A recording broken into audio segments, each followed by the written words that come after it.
what's up mga tropa? Good morning sa inyo. So, time check. So, already 2:04 in the morning, no? Bali, kanina mga tropa, no? Doon tayo kumain at nagpahinga. Doon sa kinainan din natin last time, no? Nung dumaan tayo. So, along Ragay Road na tayo, mga tropa. And biyahe na ulit kami. Bali umalis kami doon ng mga around 1:50 AM. So yun mga tropa, nakatulog tayo doon, nagpahinga tayo doon kasi maaga tayo nakarating doon. I think mga 7 yata tayo nakarating doon sa pinagkakainan natin, no? At madalas na kinakainan ng ating mga tropa along Ragay, no? So ayan, bali bakbak na ulit tayo sa biyahe mga tropa. And yan, malamig. Lamig ngayon. Ayun na yun, nakompleto na kami dito. 6 na kami mga tropa.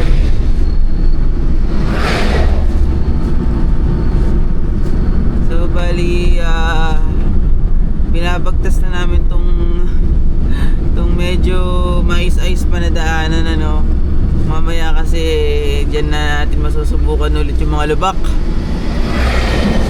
So paglagpas natin ng Ragay, sa may Tagkawayan ng Quezon, dyan na naman tayo sa Malubak. So yun, mga trupa, nagkapina pa kayo dyan, kape tayo. Ganda na itong day 17, ang daming lagayan ng daming cup holder, mga trupa.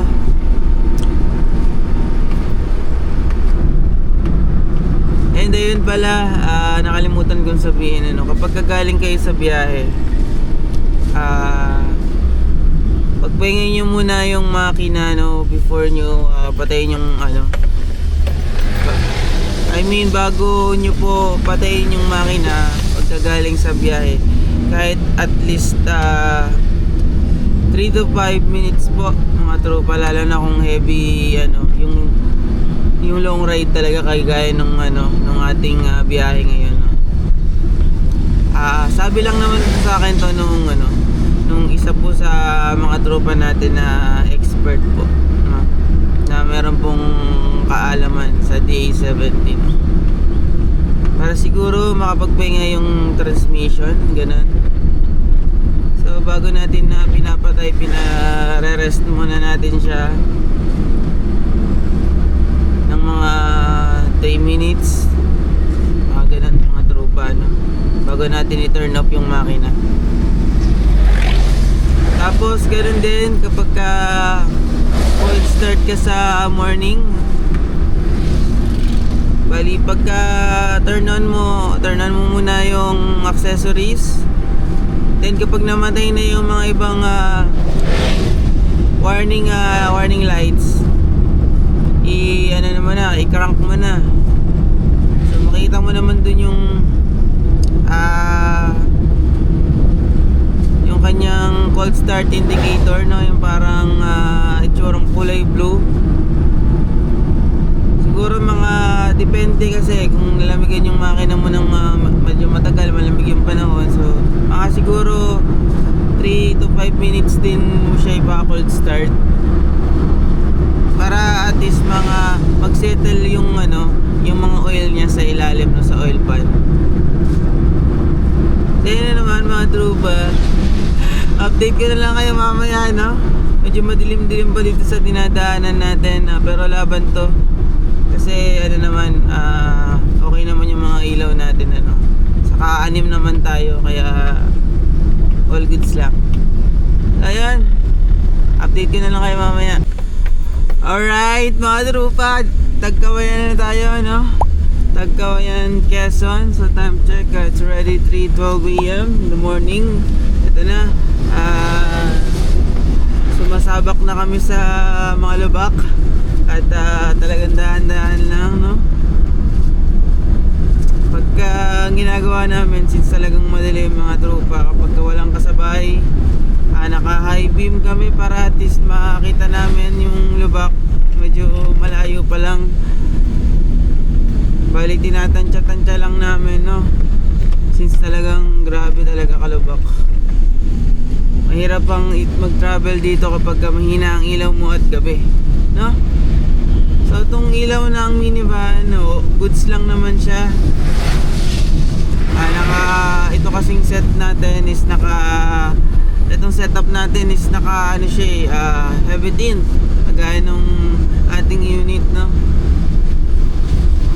So kaya talagang need mong malayo pa lang i-anticipate mo na yung lubak para kahit pa paano maiwasan mo. So yun, update ko lang kayo. So tuloy-tuloy lang tong biyahe natin. Alright mga tropa. Pakaganda naman ng tanawin, no? Yan ang bubungad sa'yo, no? Alright mga tropa, dito na nga pala tayo sa Quezon, no? Quezon Province with our minivans. So ayun, nagpa-gas up ulit kami dun sa Lopez, no?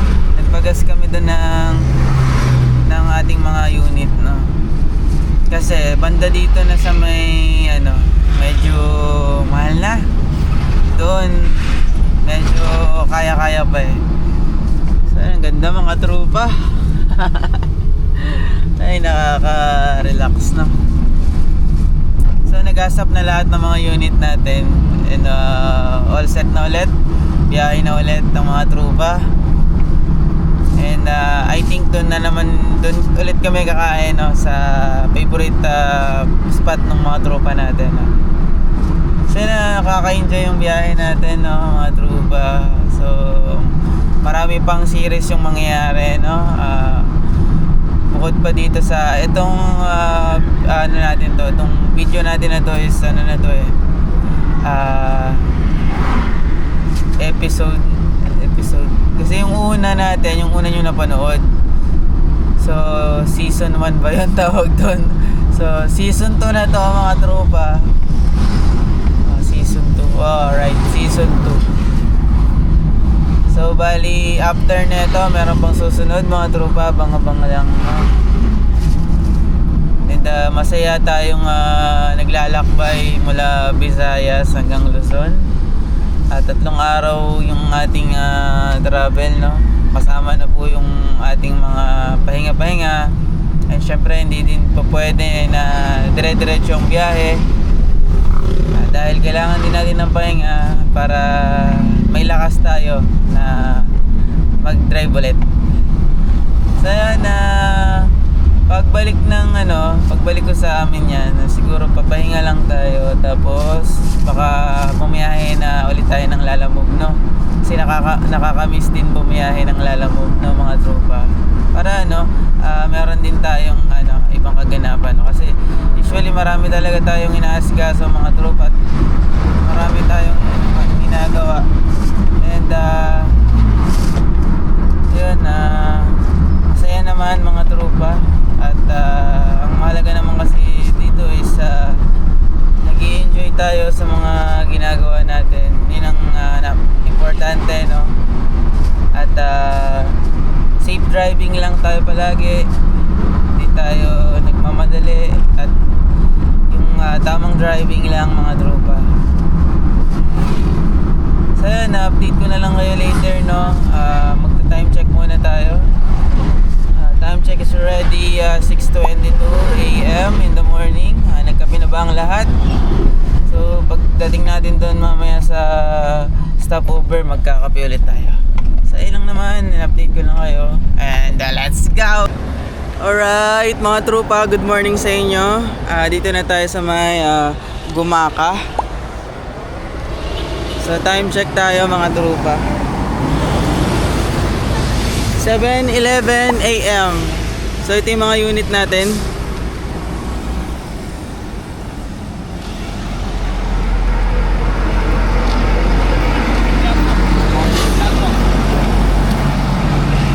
So So, 6 to mga trupa.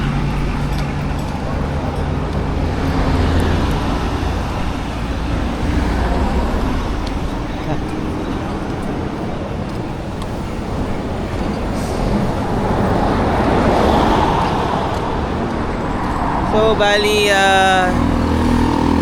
season 2 na ba to? Bali, napanood nyo naman yung ating season 1, no? Ng biyahe ng Visayas to Luzon. So, season 2 na to mga tropa.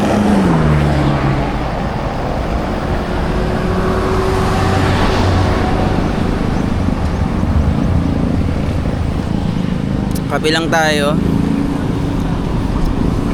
And, maya alis na rin tayo mga tropa, no?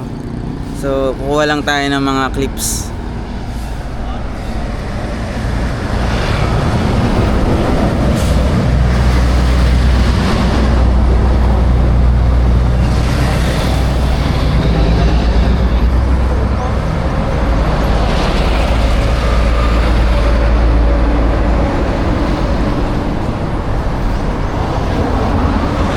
So yan yung mga dala natin, no?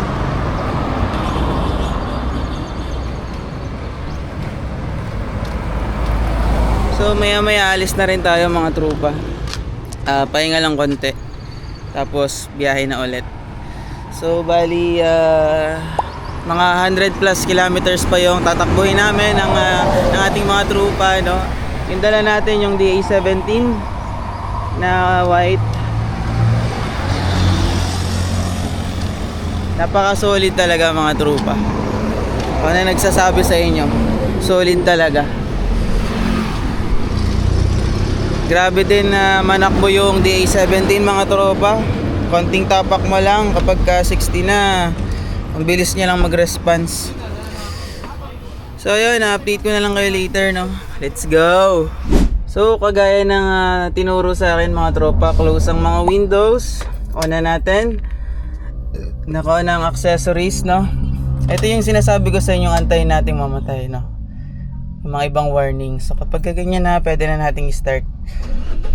Alright, we're all set na mga trupa. And we're firing up na ulit. So, biyahe na ulit. Then let's go. So yun mga trupa, dito tayo sa along the sea, sa Gumaka, no? And we're rolling again mga trupa. Ito, driving na ulit ang tropa nyo.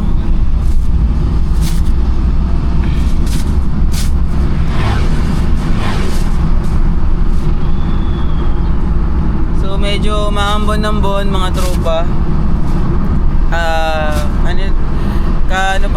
Kahapon pa nung pagdating namin dito sa Bicol, medyo pabugso-bugso na yung ambon at medyo uulan ng kaunti, tapos hihina naman siya. Ganda.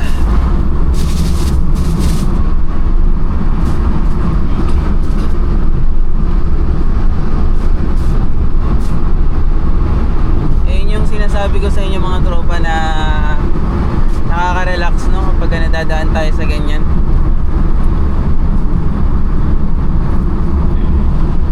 Nakaka-relax.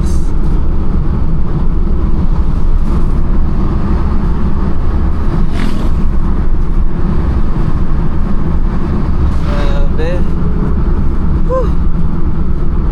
Sarap mga tropa.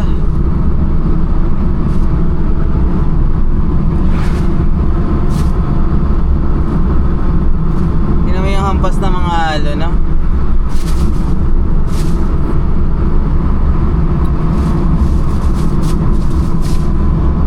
Quality.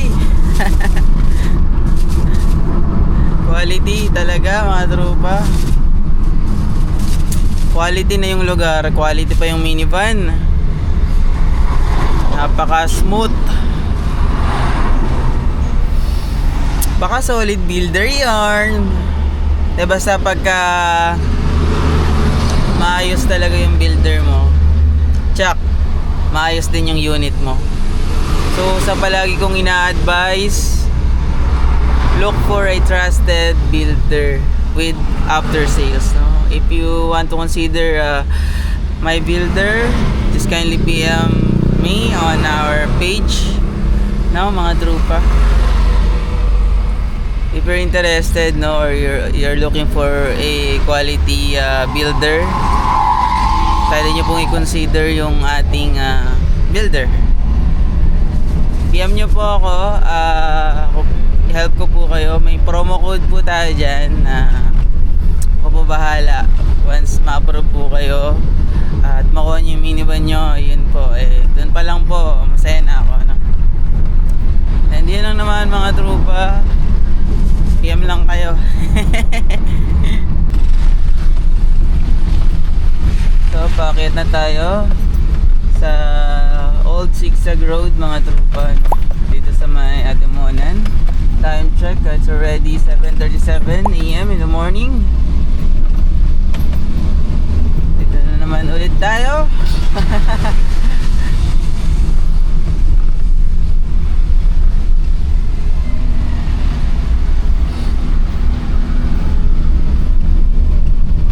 So, makikita na naman natin yung mga trupa, yung Old Zigzag Road dito sa may Atimonan, Quezon.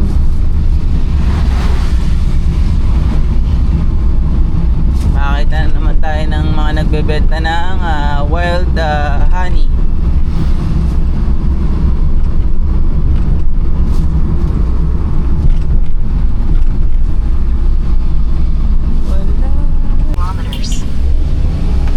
Right mga tropa, Old Zigzag Road na tayo.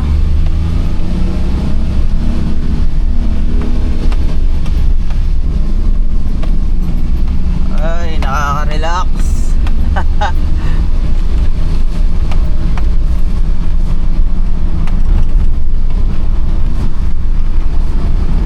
Sarap dito mga tropa, lamig.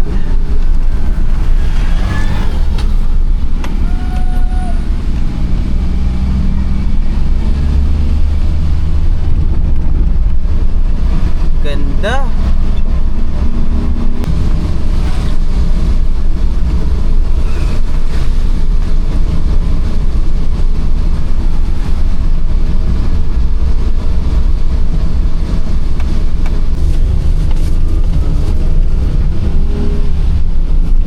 Basic ang ahunan.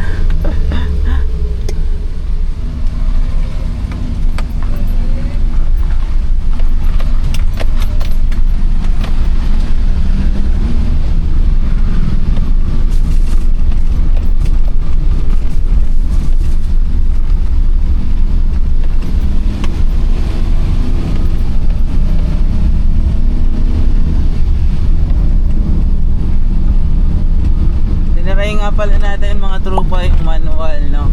So naka manual mode tayo ngayon. So nasa gear number 3 tayo. And kahit yung gear number 2 mga tropa, kanina nung paahon tayo, lakas pa rin.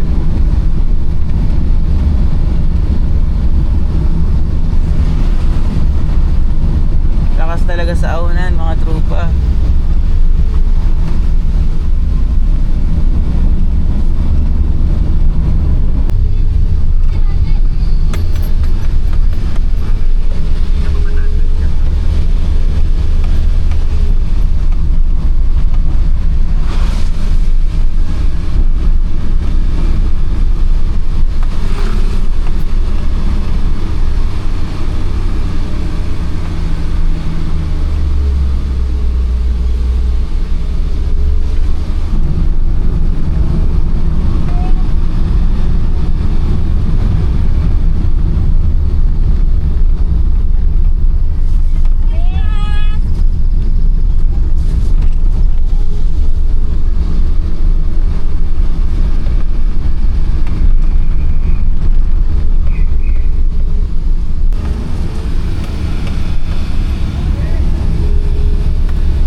Grabe tong rainbow na to mga tropa, oh. Tutok na tutok to, no? Ayan, no?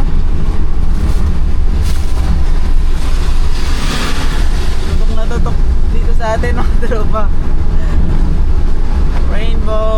Rainbow after rain.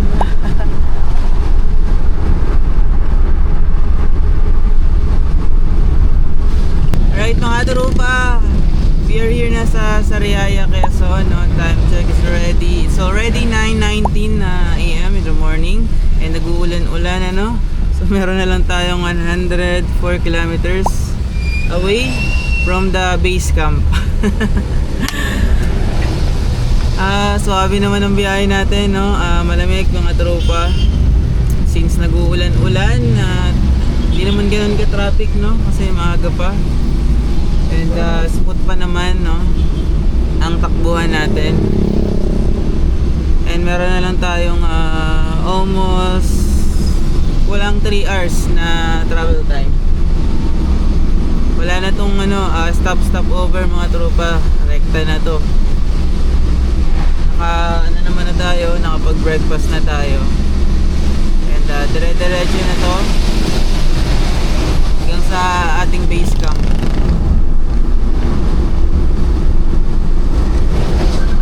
So bali update ko na lang kayo mamaya. May tumatawag lang sa akin. Alright mga tropa, we are here na sa Star Tollway. So pa-SLEX na rin tayo and almost 45 minutes na lang away tayo sa ating base camp with 39 kilometers. And yun, maraming salamat sa pagsama sa ating Visayas to Luzon via Land Travel. Season 2 na yata to.